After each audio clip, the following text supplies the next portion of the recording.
Ayer habíamos conversado sobre esta gráfica y el objetivo principal era demostrar que la carga no es uniforme en el pilote.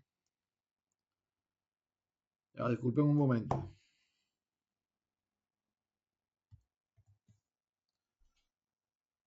Y habíamos visto que dependiendo de la profundidad que va alcanzando el pilote, a medida que se asienta, aumenta la carga que puede soportar, que se mide en el tope del pilote, pero que la distribución tiene una marcada tendencia a que a medida que se profundiza, cada sección del pilote toma menos carga. Por ejemplo, vamos a ver la última, cuando el pilote se ha sentado 11 milímetros, estamos más o menos a este nivel, la carga en el tope es 1600 kilonewtons. Cuando vemos acá en el tope, efectivamente tiene 1600 kilonewtons, pero a medida que, por ejemplo, a los 6 metros de profundidad, ya es un poco más que 800, está alrededor de 900 kilonewton, pero en la punta escasamente llega a unos 500 kilonewton o 600 kilonewton. Entonces, como vemos, la carga en el pilote no es uniforme. Y eso se debe a que, como les comentaba antes, la capacidad de fricción se desarrolla muy rápidamente, muy temprano, con el asentamiento del pilote.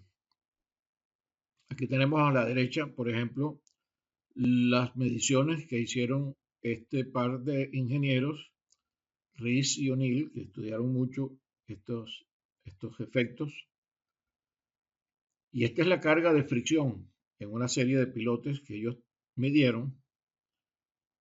Y podemos observar que esto es una fracción del diámetro para poderlo hacer normalizado. Y esto es una fracción de la carga última que puede soportar el pilote. Es decir, ellos iban midiendo cuánto era la carga que iba tomando el pilote y la dividían entre la capacidad última que tenía el pilote para tener también un número adimensional. Y curiosamente, la forma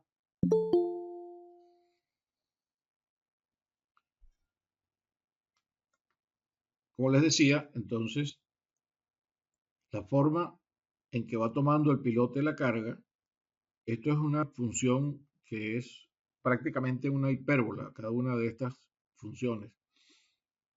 Y esta es la capacidad de fricción que desarrolla el pilote. Y fíjense que está en porcentaje que va de 0 a 2% del diámetro del pilote.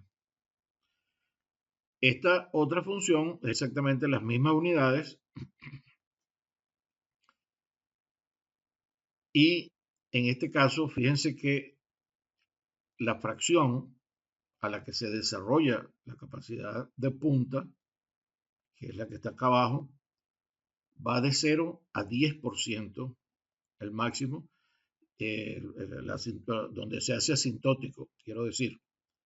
Y el máximo está alrededor de entre 2,5 y 4%, mientras que en este caso está entre 0,25 y 0,5, 0,6%. Como se ve, lo que habíamos dicho, esta capacidad se desarrolla en una fracción de lo que se necesita para que se desarrolle la capacidad de punta. Y eso es bueno que lo tengan pendiente porque muchas personas piensan que las dos se desarrollan al mismo tiempo y no es así. Por eso lo que les había comentado antes, que es conveniente utilizar un factor de seguridad distinto. Ya después vamos a explicar por qué. Otro detalle que ellos observaron es que después de alcanzar el máximo, en general hay una tendencia a disminuir la capacidad que va tomando por fricción el pilote. Eso puede que esté relacionado con el hecho de que las partículas de suelo, los elementos de suelo en arcilla tienden a orientarse de una manera que empiezan a disminuir la fricción entre el pilote y el suelo. Esa es la explicación más razonable que hay para ese detalle. Mientras que la capacidad de punta, por lo menos para estos niveles que se midieron, más bien tienden a ser asintóticos en los dos casos sin mostrar una disminución. Esto es para arcillas, estos dos gráficos que hemos estado conversando. Cuando se trata de materiales granulares, la cosa varía un poco. Vamos a ver primero la capacidad de fricción. Como se ve, para los distintos tipos de materiales o de pilotes en distintos materiales granulares que ellos examinaron, en general la tendencia también es el desarrollo en forma hiperbólica. Ellos no lo dijeron, que la forma era una hipérbola, pero yo lo verifiqué posteriormente con una prueba matemática muy sencilla. Y observamos que entonces hay una tendencia, aunque la dispersión es un tanto mayor para cualquiera de los tipos de materiales que estemos examinando. Y fíjense lo curioso que es que para la grava hay una tendencia similar, pero los valores son mucho más pequeños. Eso puede estar relacionado con el hecho de que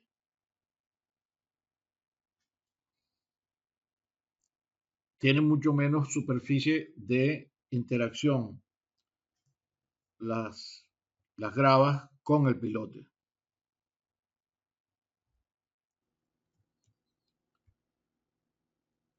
Como comentaba, entonces para los suelos granulares hay una dispersión mucho mayor. En algunos casos se observa que hay un descenso, un poco menos que para las arcillas, pero también hay una especie de disminución. En este caso, yo no estoy muy seguro de cuál es la explicación, pero puede ser que también se forme una disminución en la zona de contacto por algún desgaste que tengan los elementos alrededor del pilote. Pero fíjense lo curioso de lo que resulta la resistencia en la punta. No se ve que llegue a un valor asintótico como en el caso de las arcillas, que ya para el máximo el 3% con relación a la deformación respecto al diámetro del pilote, ya se alcanza el máximo. Aquí se ve que esto tiene tendencia a seguir subiendo a pesar de que ya estaba cerca del 9% de deformación respecto al diámetro del pilote. Esto puede ser debido a que la teoría que tenemos de que se forma un bulbo alrededor de la punta se cumple mejor para el caso de las arcillas que para el caso de las arenas y de los suelos granulares. Pero nuevamente, entonces el punto es que en este caso la fricción de las arenas también va entre 0 y 2% de desplazamiento con respecto al diámetro. O sea que nuevamente en ambos tipos de suelo la fricción se desarrolla muy temprano, pero la punta se tarda mucho más en aparecer. De tal manera que eso lo que hace es que si tenemos un proceso de carga sobre un pilote, fíjense que aquí hay una plataforma en donde se coloca todo este peso. equivale a todo este peso que se coloca aquí, y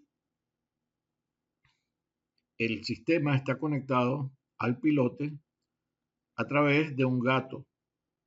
Entonces, cuando se coloca el peso, se hace reaccionar el gato contra ese gran peso que está allí, y eso le transmite carga al pilote. Puede hacerse también colocando otros pilotes que sirven para fijar esta plataforma, pero en este caso particular es con esta carga que permite que se desarrolle, entonces se transmita con un gato la carga al pilote. Entonces lo que va a ocurrir es que primero se desarrolla la fricción y luego, mucho más tarde, se desarrolla la resistencia en la punta.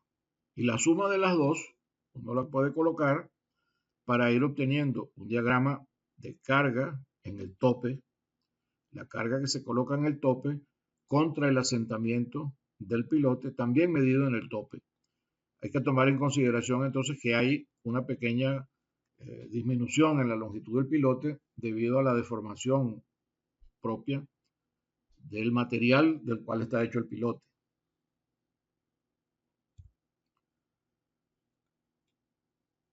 Las normas API han entonces tomado estos hallazgos de estos profesores Rees y O'Neill y han desarrollado una forma de, ya le voy a dar la palabra, de preparar estas curvas normalizadas para aplicarlas a cualquier tipo de suelo. Esta es para la fricción y esta es para la resistencia de punta. No me voy a meter en ese detalle, ustedes lo revisan, cualquier cosa, si tienen alguna duda, me lo comentan. Pero esto está bastante bien explicado en la norma. Cuando uno logra programar, bien sea con cualquiera de esas dos formas, bien sea las ecuaciones de Rees directamente o las ecuaciones que tiene la norma API,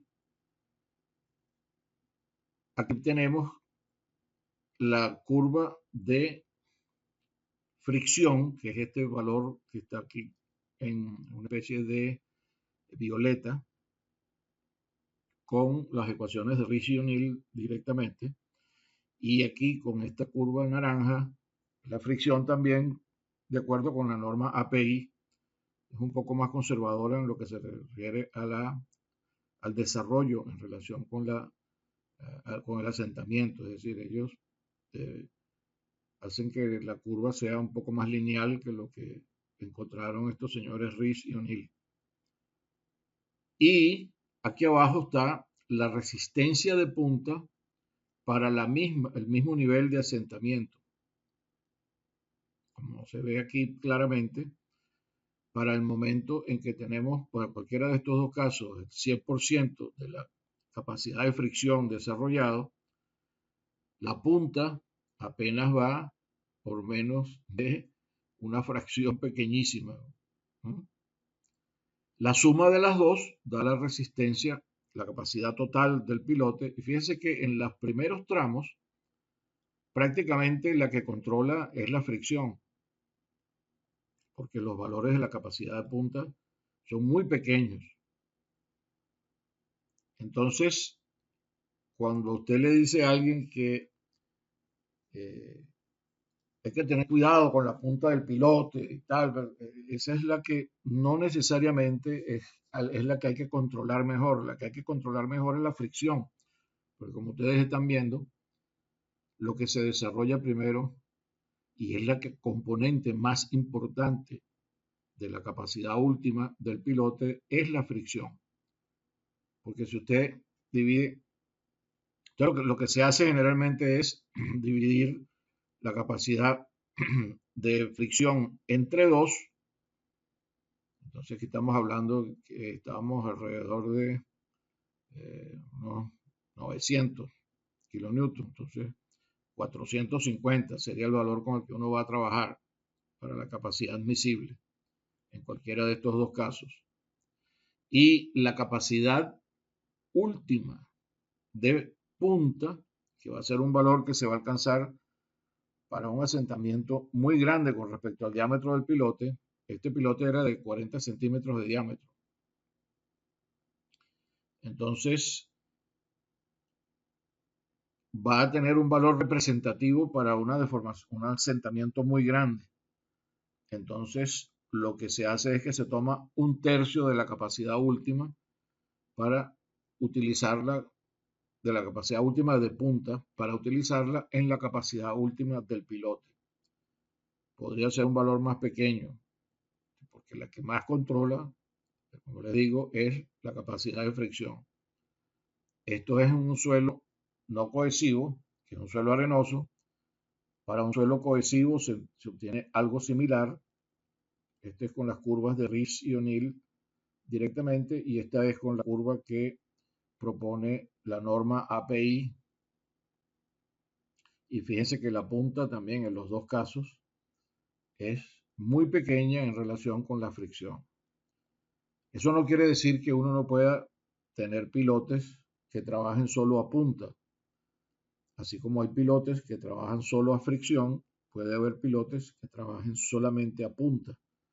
Lo que va a suceder es que usted tiene que ser precavido y tomar en consideración de que los asentamientos que va a experimentar ese pilote van a ser muchísimo mayor, y la estructura en general que está descansando sobre ellos va a ser mucho mayor que la que se obtendría si tomamos en consideración la fricción. Cuando es, digamos, un caso en el que es conveniente aislar la fricción, cuando estamos en presencia de materiales que son muy expansivos. Esta es una foto que está en el libro de los profesores Lam y Whitman, de un caso en Venezuela, en la península de Paraguaná, en donde se fundó un edificio en pilotes, pero utilizando solamente la punta. Y fíjense que el pilote hubo que aislarlo de una manera considerable del terreno, porque si este terreno le entra en contacto con agua, por alguna razón, se va a expandir y va a tratar de sacar al pilote por el efecto de fricción negativa. En lo que él se expande hacia arriba, arrastra el pilote hacia arriba, y es el efecto contrario a lo que nosotros queremos. Nosotros queremos es que el pilote penetre para que tenga capacidad de reacción y genere el soporte que se necesita para la estructura. De tal manera que es muy importante, lo mismo cuando uno tiene estratificados y tiene una zona en donde el pilote está en contacto con un material expansivo, es conveniente buscar la manera de aislar esa zona del pilote para evitar el efecto de la fricción negativa, que es tan perjudicial para la resistencia que queremos obtener en el pilote. Voy a parar un momento acá para darle la palabra a alguien que está pidiendo, que tiene la mano levantada.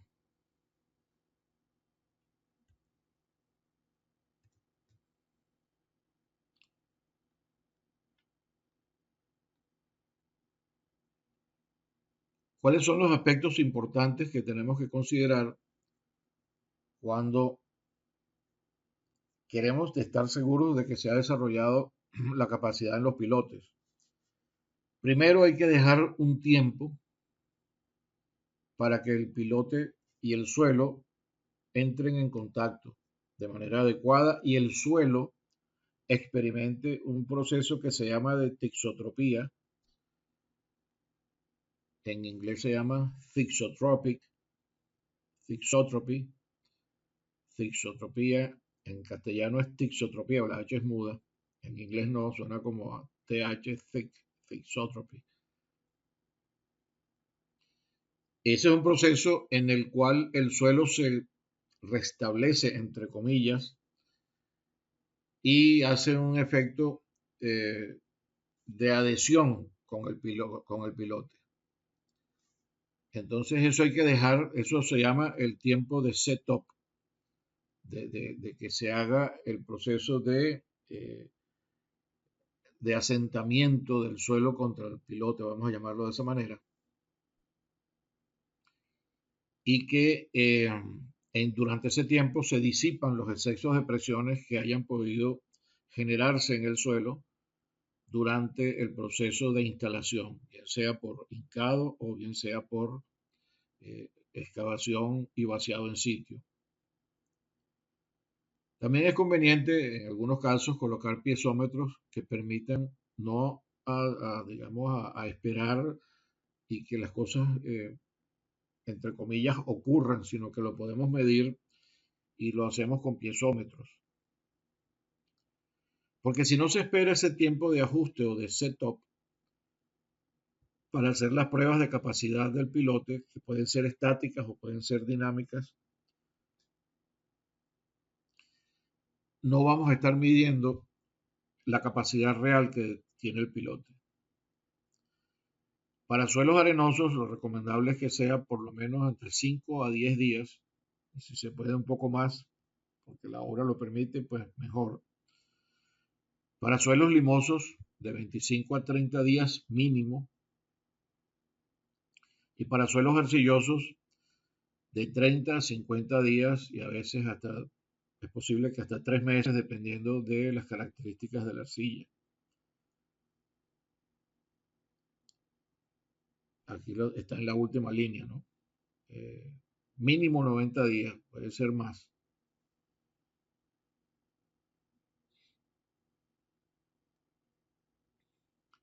Hay una prueba que se realiza, que es una prueba de dinámica de baja energía, que consiste en golpear el pilote con una masa que permita que el pilote se asiente un poco,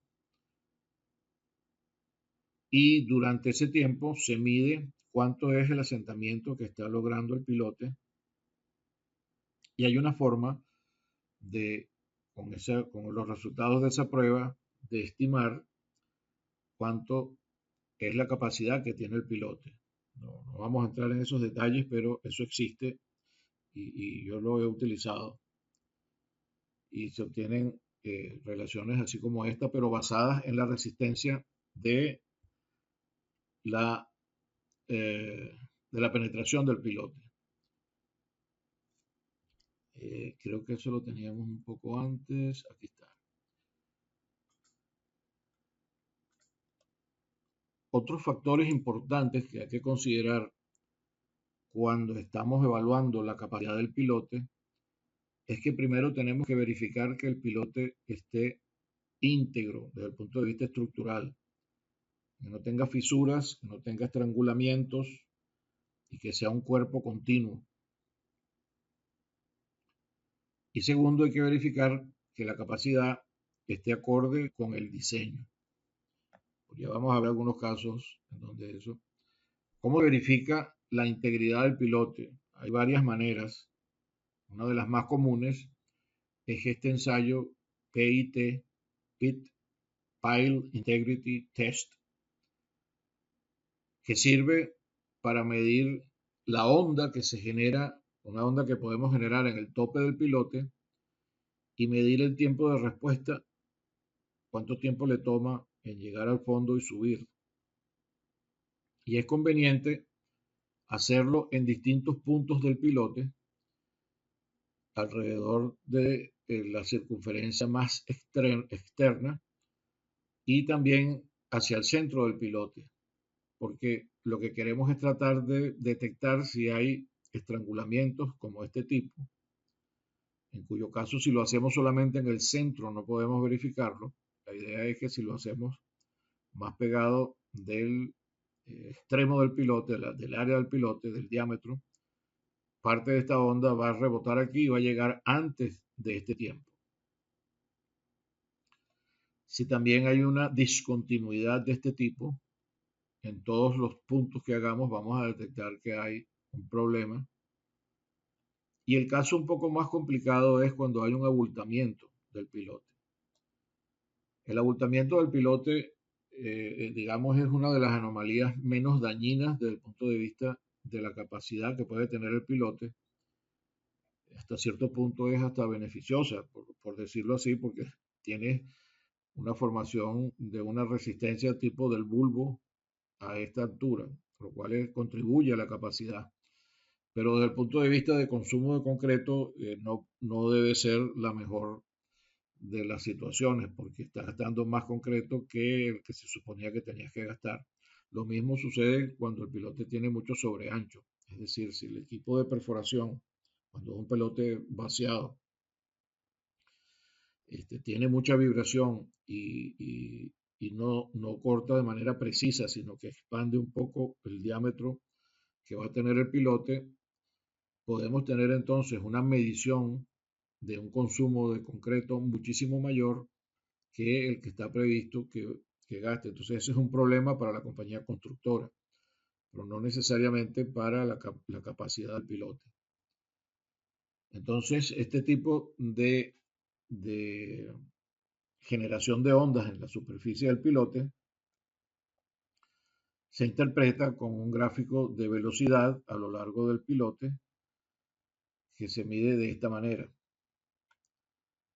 Y la idea es hacerlo en distintos puntos para poder detectar, como hemos dicho, cualquier tipo de anomalía y dependiendo del tiempo de regreso de la onda, se puede establecer la profundidad y el tipo de anomalía que tiene. Pero ahí hay que tener también cierto cuidado y criterio porque esto generalmente lo hacen ingenieros que son más geofísicos que geotécnicos y entonces ellos pueden interpretar algunas cosas solamente desde el punto de vista físico del comportamiento de la onda, pero no toman en consideración en algunas ocasiones, si no son personas que son con una buena experiencia, efectos que puede tener, el efecto que puede tener el suelo sobre el pilote, y ya vamos a ver un poco cómo se manifiesta eso.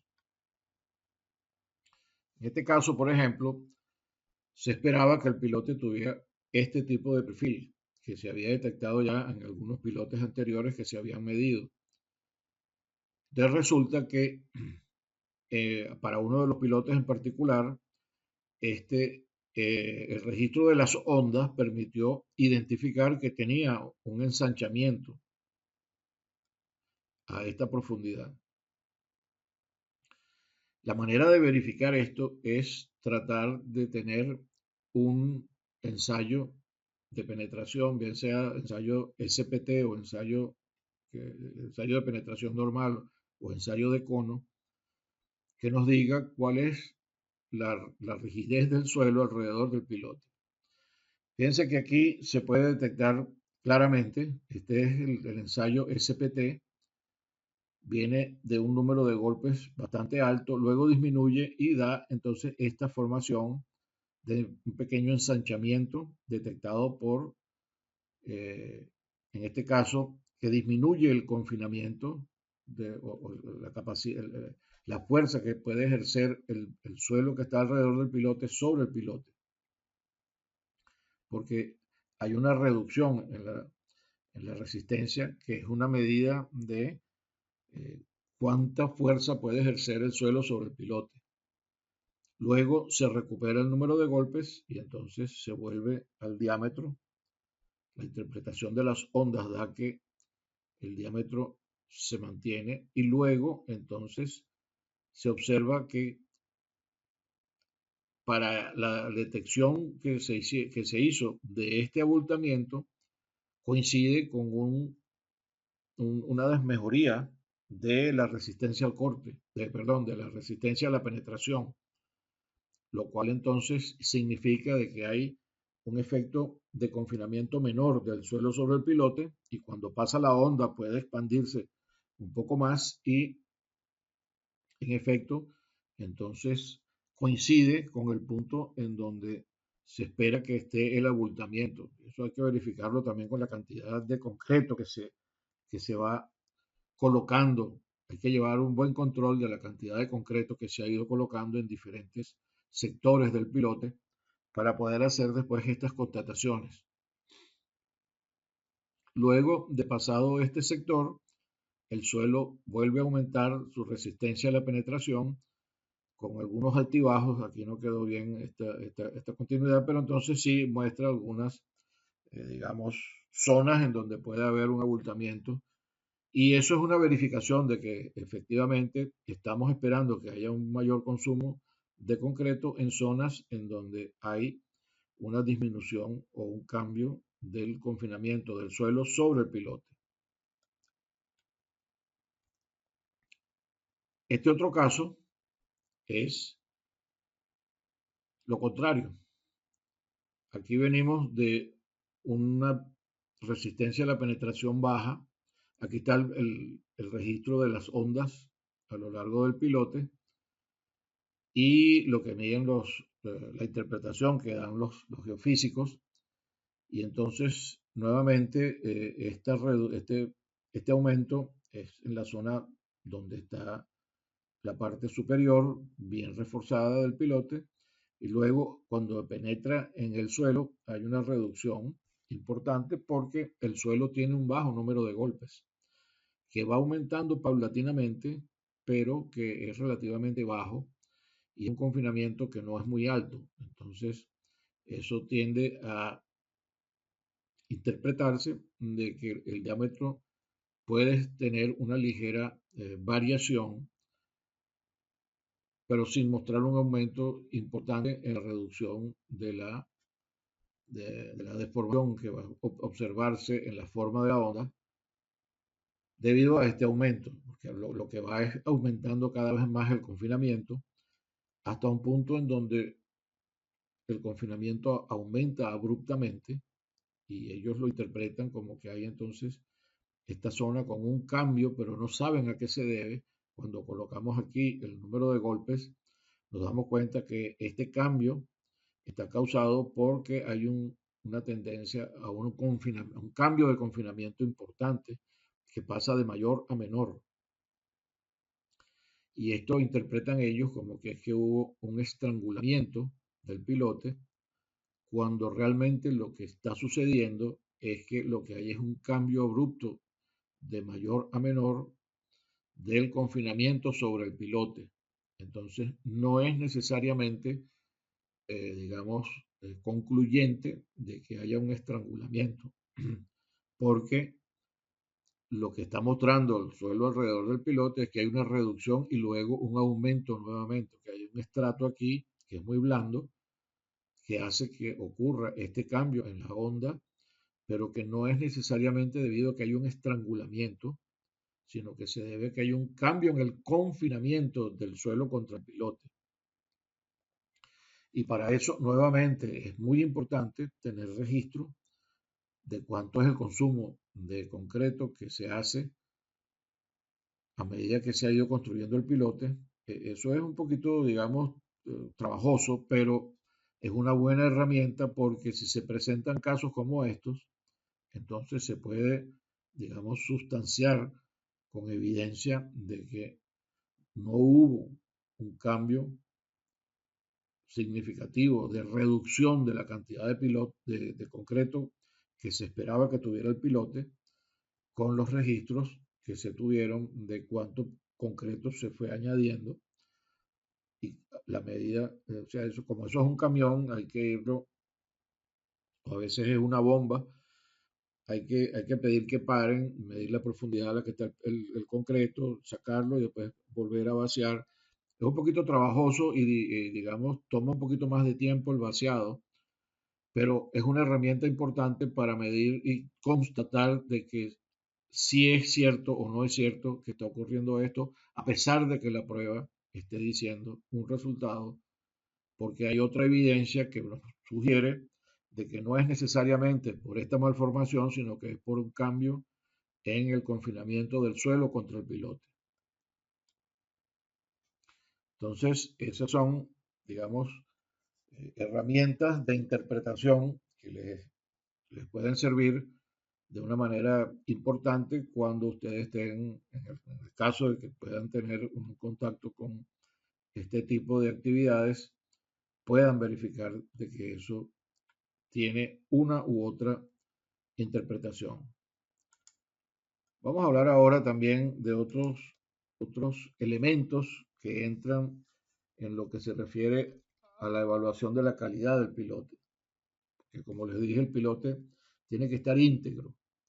Esas eran unas primeras pruebas, esas que vimos, para evaluar la integridad del pilote. Hay otras con otro tipo de herramientas, otro tipo de elementos de medición que también permiten establecer si hay alguna malformación en el pilote para poder tomar una acción con respecto a ella, ¿no? Ahora, con relación a lo que es el aseguramiento de calidad, que se está llamando en este caso como QA, Quality Assurance, y el control de calidad per se, que es el Quality Control, que es QC. Muchas normas y procedimientos recomendados para ejecutar la construcción están basados en experiencias anteriores y digamos que son una guía para establecer si usted hace las cosas de esta manera, usted va a esperar en la mayoría de los casos, y fíjense que digo en la mayoría de los casos, de obtener pilotes íntegros, bien logrados. Pero eso es seguir una norma o una norma de secuencia y de pasos que de seguirlos hay una cierta garantía de que vas a obtener algo adecuado, pero no siempre ese va a ser el resultado, porque puede haber alguna otra desviación, como vimos en el caso anterior, que el procedimiento QA no necesariamente lo evalúa, lo justifica. Entonces, en ese caso, es conveniente que, a pesar de eso, hagamos un control de calidad. Y el control de calidad es mucho más estricto y es mucho más apegado a la medición física real de lo que está sucediendo con la interpretación, que es un poco lo que vimos en el último caso, ¿no? Constata todos los elementos que hay y verifica si, a pesar de haber cumplido con el aseguramiento de calidad, estamos obteniendo realmente un producto como se espera, de acuerdo con el diseño, o nos estamos desviando de él. Porque el hecho, como dice ahí, de que usted siga paso a paso y de manera estricta lo que dice el procedimiento para la ejecución de la construcción del pilote, no garantiza de que el pilote quede bien. Y eso genera un tipo de árbol de eventos de esta manera. Uno puede hacer la pregunta, ¿estamos cumpliendo todas las normas y procedimientos establecidos en el aseguramiento de calidad? Entonces, si seguí todas las normas, hay dos opciones, o que el pilote haya quedado bien o que el pilote no haya quedado bien. Y lo mismo por esta rama. Si yo no sigo todos los procedimientos necesariamente que me implican, que me indican en el aseguramiento de calidad, también hay dos opciones, o que el pilote quede bien o que el pilote quede mal. Lo que cambia son los valores de las probabilidades. Es decir, por esta rama, si yo cumplo todo, el hecho de que sí cumplí con todo, hay una mayor probabilidad de que el pilote quede bien y hay una pequeña probabilidad de que no quede bien. Y si me vengo por aquí, la probabilidad de que el pilote no quede bien es bastante alta, pero todavía hay una probabilidad relativamente baja de que el pilote, a pesar de que yo no he cumplido con todo esto, quede bien. O sea que se pueden dar estos cuatro casos. Lo que cambia son los valores de las probabilidades. Lo que sucede es que muchas personas que ejercen las acciones de eh, inspección, en muchos casos, y algunos eh, ingenieros residentes no toman en cuenta esto y no se hacen su autochequeo, como yo les he dicho, ¿no? A ver si no, yo cumplí con todo lo que decía el aseguramiento de calidad, ese piloto está ok.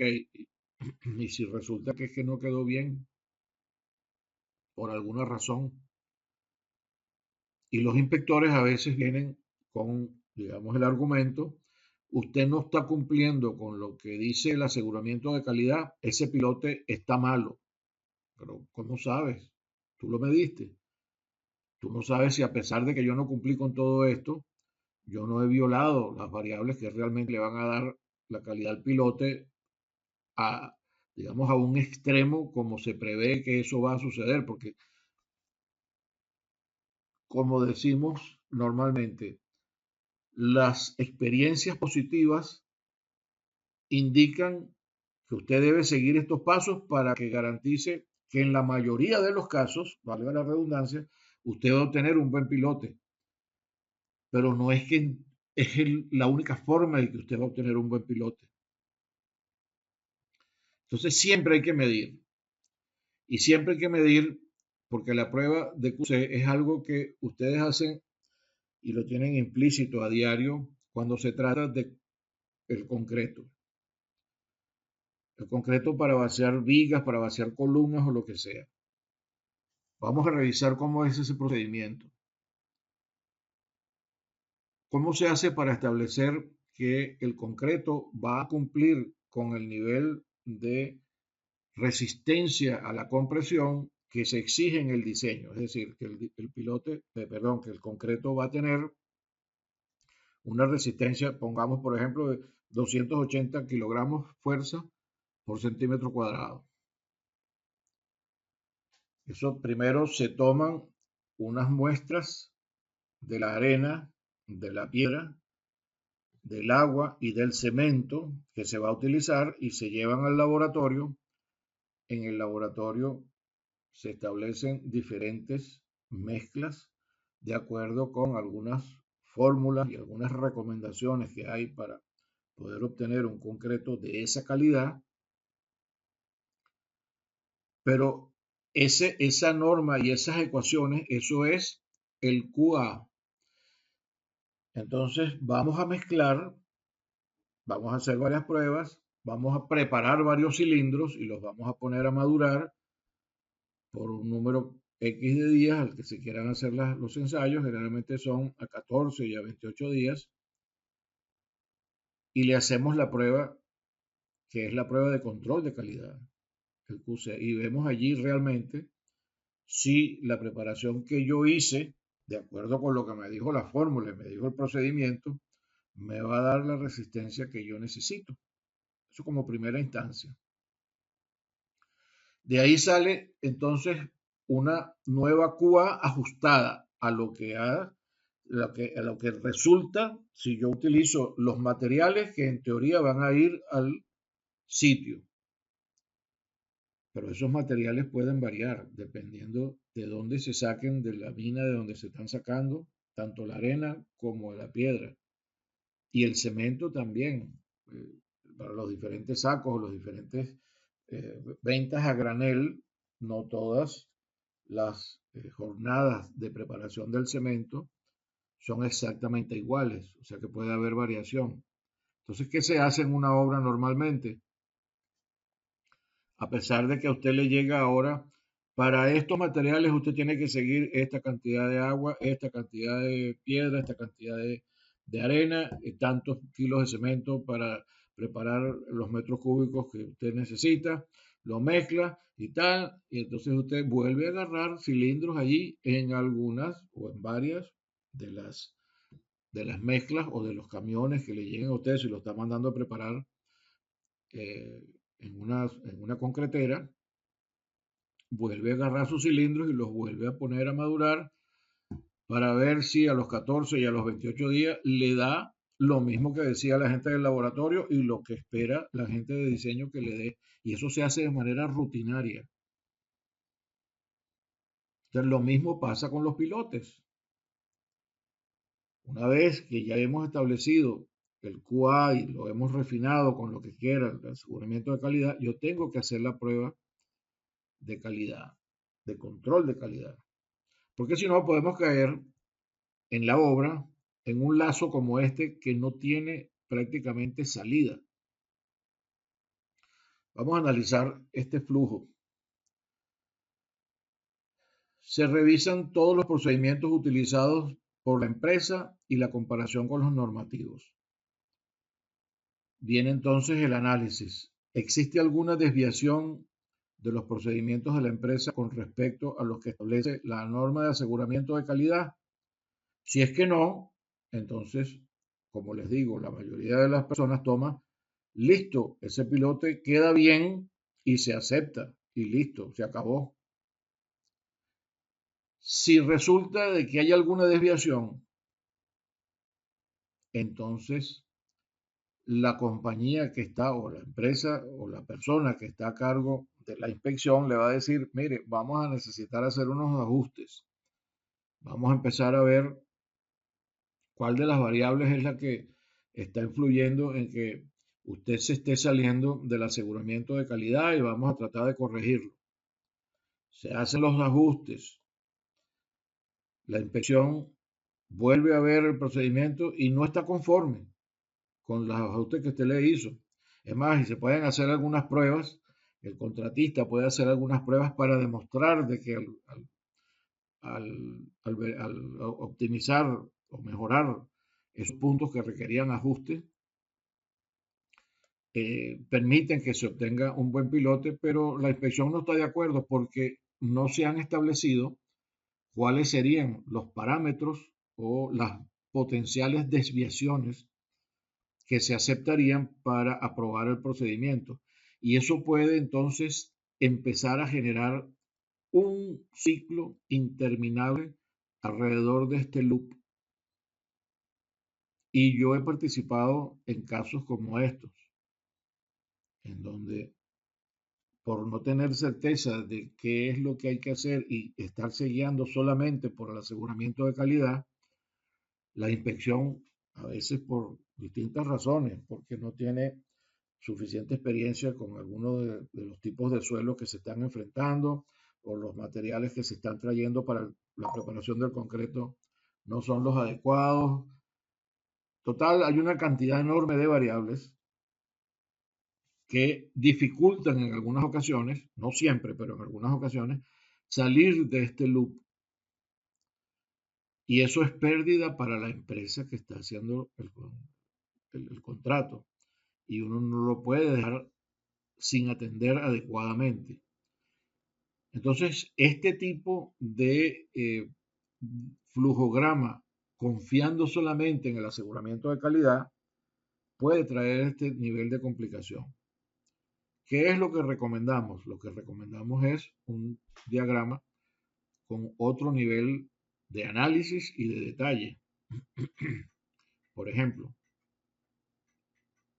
nuevamente, se revisan los procedimientos que se están utilizando por la empresa. No existe ninguna desviación. Muy bien, pero eso no asegura que el pilote vaya a quedar bien. Entonces, hay que previamente acordar entre las partes si hubiera que hacer algún número de pruebas de control de calidad, cuáles serían para poder establecer de que si yo cumplo todo esto, yo de verdad voy a obtener un pilote que esté adecuado. Y una vez que eso se acuerde, se establecen los criterios de rechazo basados en control de calidad, no solamente basados en el aseguramiento de calidad, sino que hay que establecer qué tipo de pruebas, así como la prueba esa que vimos de los del TIP o del PIT, que digo,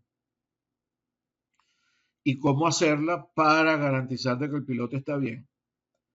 Y luego entonces se cumple con todos los criterios de aceptación del aseguramiento, del control de calidad. Si es que sí, entonces se termina.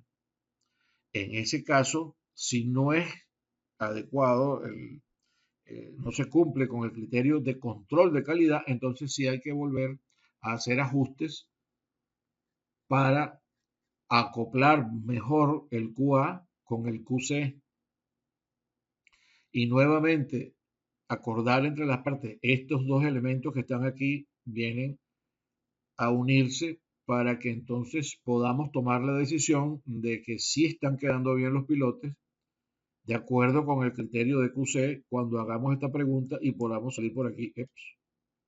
y podamos salir de acá.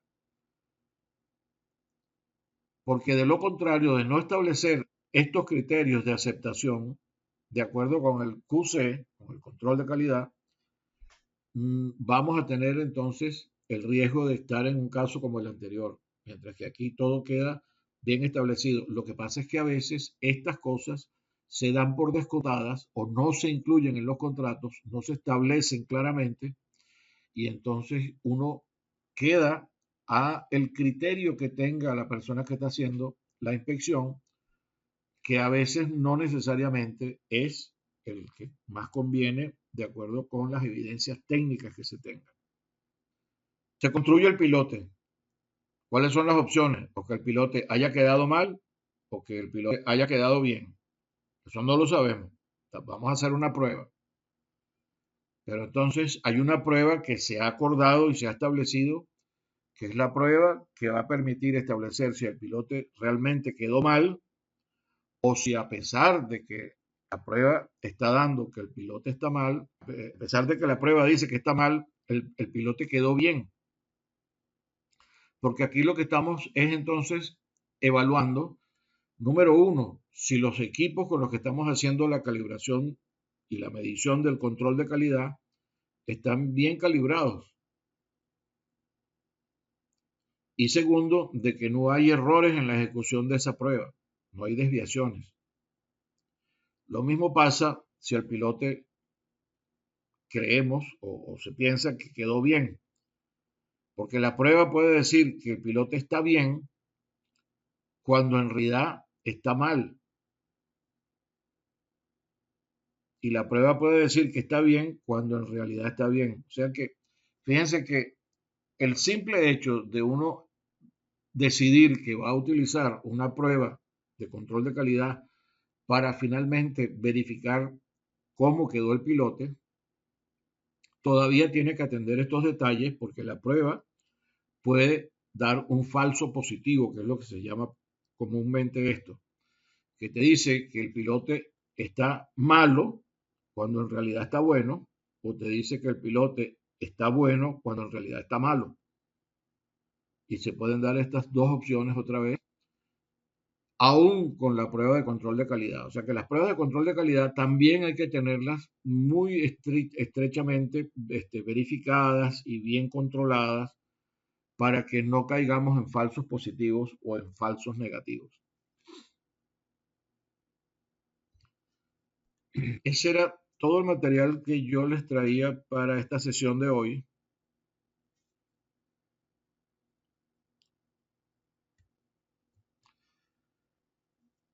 Comentábamos que si no tenemos norma en Venezuela, en algún momento habrá que tratar de poner una norma. Existen estas otras normas de otros países que en algunos casos las utilizamos, son buenas, pero siempre hay que tener algo en mente. Una norma es una sugerencia para que las cosas se hagan de una manera, a menos que sea una norma de obligatorio cumplimiento. Ejemplos de esas normas de obligatorio cumplimiento. El diseño sismo resistente en Venezuela está atado a la norma 1756 y es de obligatorio cumplimiento, es decir, pasó al rango de ley. Usted no puede diseñar una edificación en Venezuela que esté fuera de lo que dice la norma, porque para diseño el QA sí es lo que controla, porque tú no tienes una manera allí de hacer un QC. Tendrías que utilizar otro software, pero todo eso es, digamos, cálculo. Eso no es una verificación de algo en la vida real. Entonces, para diseño, las normas de aseguramiento de calidad, que son todas estas normas que estamos hablando en este momento, hay que seguirlas de manera estricta. Y si son de obligatorio cumplimiento, es porque la ley lo manda. De otra manera, ¿cómo establece uno cuál es la norma que tiene que usar? Bueno, eso se hace en el contrato. porque en el contrato, cuando se firma un contrato entre un cliente y una compañía que le va a hacer la ejecución del trabajo, allí hay que establecer cómo se va a hacer ese procedimiento, ese diseño. Y entonces allí es donde se establece el diseño se va a hacer para los micropilotes con la norma AASHTO de tal número o la norma colombiana de tal número o la norma X, porque en ese momento ya deja de ser una sugerencia de cómo hacer las cosas, porque contractualmente usted la está atando a, le está dando vínculo legal. Usted está diciendo, usted tiene que hacerme esto con esta norma. Y además entonces también hay que ver cómo se tratan las desviaciones. Y ahí es donde yo les digo el otro aspecto. En caso de que usted no pueda cumplir estrictamente la norma, entonces, ¿cómo tiene que hacer para demostrar que usted está o va a lograr un elemento dentro del estándar que uno está solicitando, aunque usted se esté apartando de la norma? Eso ya más es más para construcción, pero para diseño sí hay que establecer que tiene que seguir detalle a detalle cómo indica la norma cual. Y ahí entonces se crea el nexo legal, ya deja de ser una guía para hacer las cosas como el procedimiento para hacer las cosas, que desde el punto de vista legal hay una diferencia enorme entre esas dos definiciones. Yo les pongo acá, estimados participantes, recuerden que la idea es que se salgan del esquema convencional y piensen más allá de la aplicación de los conocimientos que tienen y los que están adquiriendo en las distintas etapas de la ingeniería de diseño y propongan ustedes ideas por descabelladas que les puedan parecer en algún momento, por locas. Para eso estamos aquí, Sí, porque de allí puede salir que establezcamos un criterio adecuado para seguir después en nuestra etapa de formación profesional. Entonces, con base en eso, vamos a empezar por el segundo ejercicio que está relacionado con ese tema que trajo el amigo a colación. Entonces, tenemos un ejercicio que está basado en un grupo de pilotes que está de esta forma. Tenemos allí entonces una gran losa en donde hay todo este conjunto de pilotes y resulta que estos pilotes que están identificados como número 1 y número 2 tuvieron problemas de resistencia a la compresión del concreto cuando se vaciaron. Y en el ejercicio les estoy colocando que dieron con el 60% de la resistencia que estaba establecida en el diseño. Por alguna razón, las mezclas que se usaron allí no quedaron adecuadas y esos dos pilotes quedaron, si era 280 kilogramos por centímetro cuadrado, quedaron con el 60% de ese valor. Entonces, ¿qué hacemos? Primera pregunta. El constructor nos propone que le construyamos al lado otro pilote de acero, pues todavía no hemos colocado el cabezal. El cabezal es una losa rígida de 1 metro y pico, 1,50 m, creo que es que dice el ejercicio, de espesor. Entonces, el constructor propone con su asesor de que se hagan dos pilotes de acero de ciertas dimensiones que él propone allí, pilotes tubulares, y que se coloquen al lado de esos pilotes para compensar el hecho de que esos pilotes no tienen la resistencia del concreto que se esperaba. Entonces, allí es donde yo quiero que ustedes analicen. Les doy algunas guías para que ustedes lo vean, ya las vamos a ver, y propongan lo que ustedes consideran que es una buena solución, siempre argumentándola lo mejor posible con un cálculo, no especulativamente. No, yo pienso que como eso es rígido, entonces sí lo va a tomar. ¿Y por qué tú dices que sí lo va a tomar? Tienes que hacer un análisis de la compresibilidad de los materiales y ver, entonces, si con las deformaciones va a poder llegar, etcétera. O sea, hay algún cálculo que está implícito y que debemos considerar para poder justificar la solución que vamos a recomendar, porque así es como nos lo va a exigir la gente que revisa el diseño para aprobar los planos. Entonces están esos dos casos en donde el concreto no fue suficiente. Y nuevamente, esto es un caso de la vida real que tomé yo, de una empresa donde trabajaba que sucedió esto. El otro caso es que en esta esquina, este pilote que tenemos marcado con el número 3 quedó con un estrangulamiento verificado entre 3 y 4 metros de profundidad. El contratista entonces ofrece también una solución de colocarle al lado otro pilote tubular para compensar el hecho de que ese pilote tiene ese estrangulamiento y no va a alcanzar entonces el funcionamiento que se espera de él, no va a tener la capacidad que se exige en el diseño. No obstante, el detalle está en que cuando se construyan el cabezal, estos pilotes tienen acero que pasa para el cabezal, es decir, los pilotes trabajan a flexo compresión,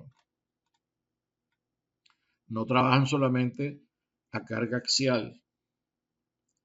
Y el contratista está proponiendo la solución que presenta, es esta solución que estoy marcando ahora aquí, construir pilotes con tubo de acero de media pulgada de espesor, con 30 centímetros de diámetro y 16 metros de longitud. Yo no recuerdo cuál es la longitud que tenían estos pilotes, pero andaba por ahí. Rellenos de concreto, los cuales dan una capacidad de 127 toneladas cada uno. Fíjense que esta es una solución que considera solamente la carga axial y sabemos, por lo que yo les acabo de decir, que el diseño establece de que los pilotes deben trabajar a flexo-compresión.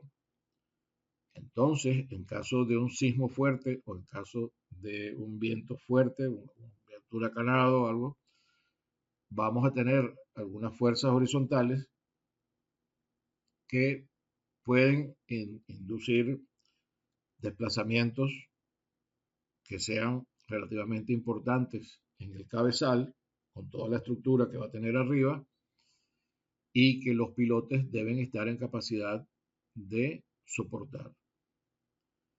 Entonces, lo que les pido es que ustedes analicen la rigidez lateral del pilote con estas ecuaciones que yo les estoy refiriendo aquí y les defino todos los parámetros y les doy algunos valores para que ustedes no se vayan a romper la cabeza que de dónde los voy a sacar. Les establezco aquí algunos valores para esos parámetros, porque lo que me interesa aquí es que ustedes sean analíticos y críticos a la hora de poder justificar una solución que vayan a proponer. La rigidez axial también se las doy. A la anterior era la rigidez lateral, esta es la rigidez axial. Y les doy entonces también los valores de lo que es la resistencia a la compresión del concreto, que ya se las dije, 280. Y les pido en particular responda razonando adecuadamente y demostrando sus sugerencias lo siguiente dentro de su análisis. Se pueden dejar los pilotes cuya resistencia es del 85% de la de diseño, creo que era menos, creo que le puse aquí arriba que era menos. 60%. Pasa que en un ejercicio viejo había puesto 85 y ahora puse 60, pero corríjanlo ustedes. Esto es 60%. de la de diseño. En el que yo les envié está en PDF, pero entonces ya ustedes saben que en esta pregunta tienen que tomar el 60%, que es como dice arriba en el enunciado. Disculpen que se me pasó corregir esta otra parte. Esta es número uno. Y la segunda, se puede aceptar la propuesta del constructor para hacer dos pilotines, o tres en este caso, porque él también propuso hacer uno, dos y tres pilotines. Se pasó ahí, deberían ser, en todos los casos que está proponiendo, hacer pilotines de 16 metros cada uno, y discute y razona con base en la rigidez de los pilotes si le parece que esa solución es adecuada o no es adecuada. ¿Ok? ¿Entendida esta parte del ejercicio?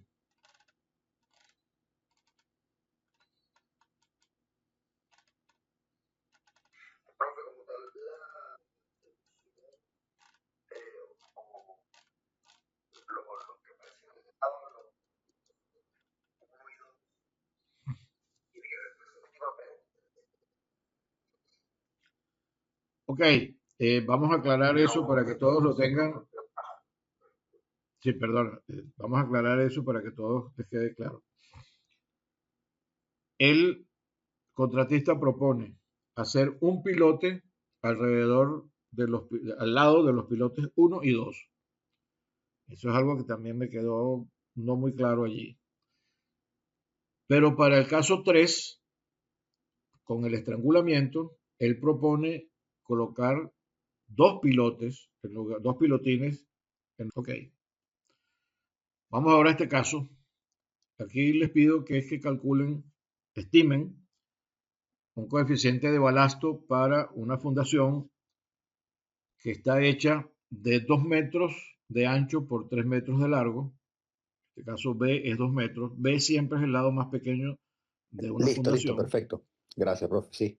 que se desplanta, que se coloca a 1 metro de profundidad, primero en un perfil de arena de 41 metros de profundidad. Esto está hecho esquemáticamente, por supuesto, para mostrar los 41 metros.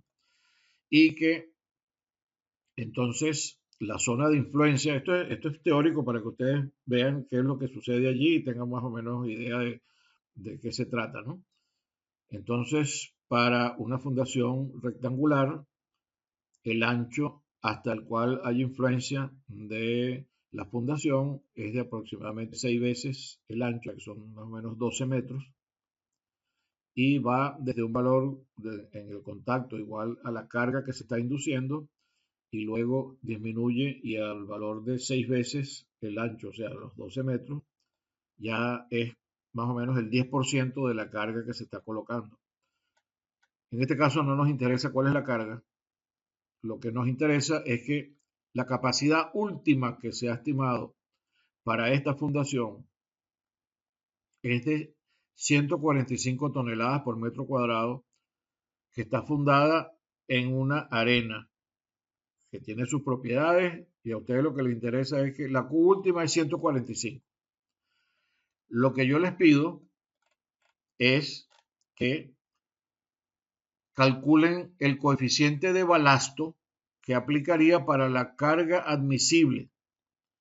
Y la carga admisible la vamos a determinar dividiendo la carga última entre 3, es decir, un factor de seguridad de 3. Para eso ya el ingeniero geotécnico le preparó este gráfico, en donde por aquí tiene la carga en toneladas por metro cuadrado sobre la fundación, y aquí tiene los valores de asentamiento en centímetros que puede experimentar esa fundación sobre ese suelo. Entonces lo que yo les pido es, fíjense que esto está hasta 80 y la capacidad última es 145, y ustedes tienen que utilizar su criterio para establecer cuál es la capacidad admisible, para poder establecer cuál sería el coeficiente de balasto que ustedes utilizarían para calcular el asentamiento de una fundación de ese tamaño sobre este tipo de suelo. Entonces, Quiero que piensen en eso. La próxima clase conversamos alrededor de eso con los criterios que ustedes hayan establecido, aclaramos dudas y una vez que hayamos hecho eso, entonces ustedes pueden ya trabajar para completar el informe que tienen que presentar con esto. Pero es para que vayan pensando porque vamos a aclarar cualquier detalle con el cual ustedes deban abordar el análisis, así como hicimos en el ejercicio anterior, para que puedan calcular cuál es el coeficiente de balasto.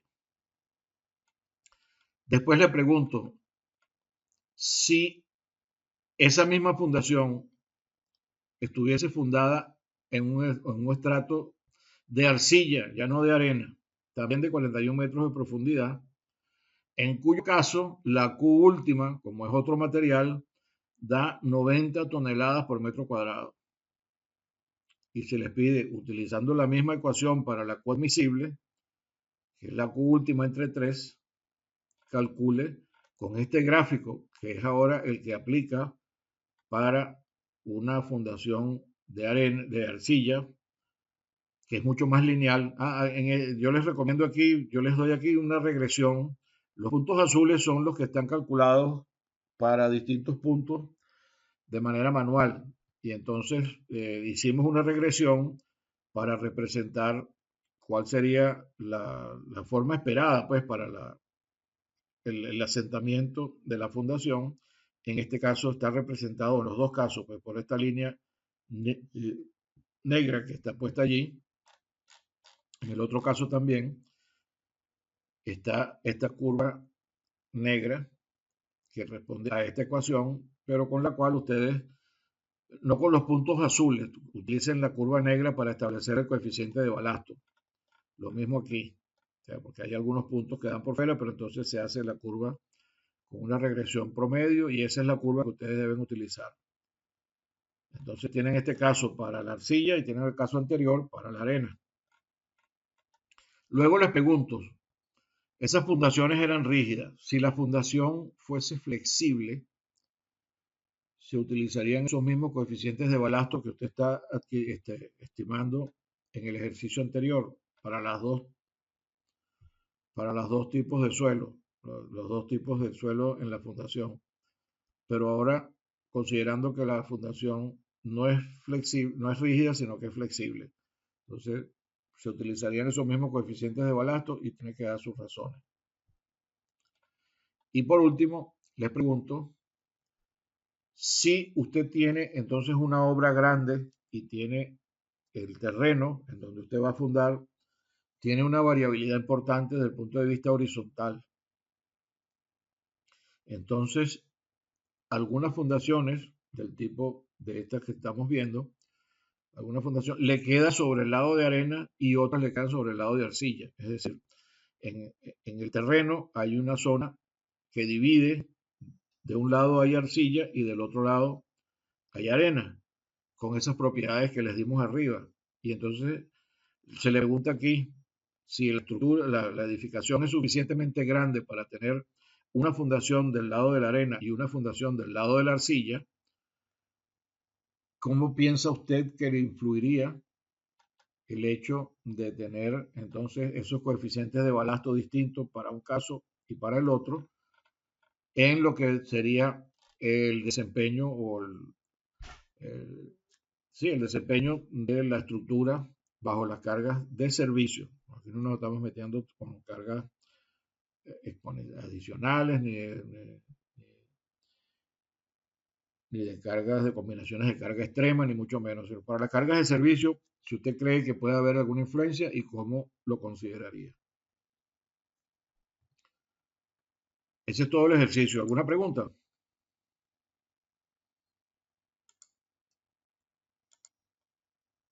Eso ya lo tienen en el M7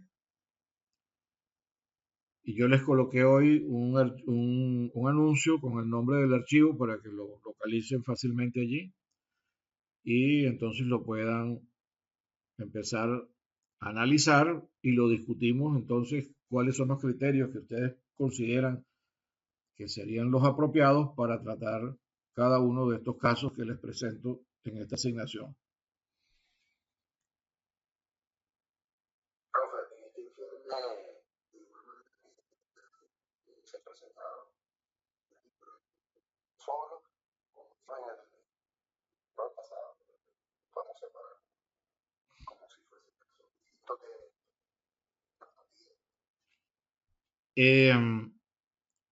vamos a considerar los que son un solo informe para considerar los dos casos. Es decir, el informe va a tener una sección relacionada con el análisis de los pilotes y otra sección relacionada con los coeficientes de balasto, porque usted es un especialista y lo están llamando para que dé su opinión con relación a esos dos casos que se le han presentado a la compañía constructora. Es decir, la compañía tiene dos problemas y lo está consultando usted para esos dos casos, en cuyo caso tiene que contestar en una sección Profe, del en este informe informe, lo de igual relacionado manera, con un esos dos caso y en la casos otra que se sección lo relacionado presentaron, con el otro caso. hay que No, integrarlos no en tiene que uno solo, integrarlos todos como en como el hicimos ejercicio pasado, porque estos en son el casos informe diferentes. pasado, o esto ¿Está sí lo bien? podemos separar como si fuesen casos Muy bien. distintos ¿Algún que un otro cliente detalle? nos está pidiendo, pues.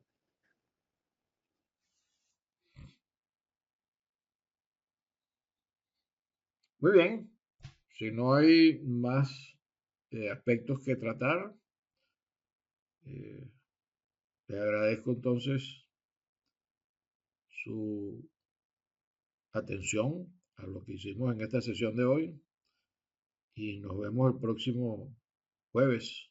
No, próximo, ¿qué día es que tenemos la clase nosotros? Los martes, ¿no? Próximo martes. Tienen de aquí al martes para evaluar.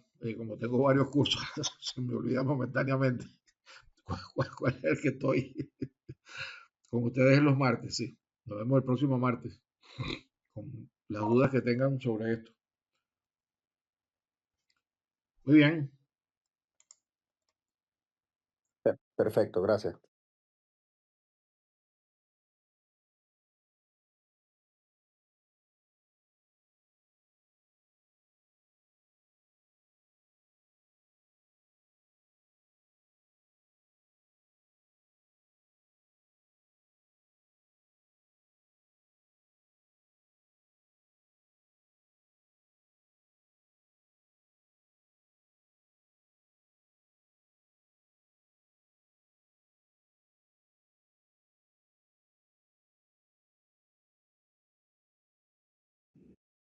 El martes. Sí, es martes.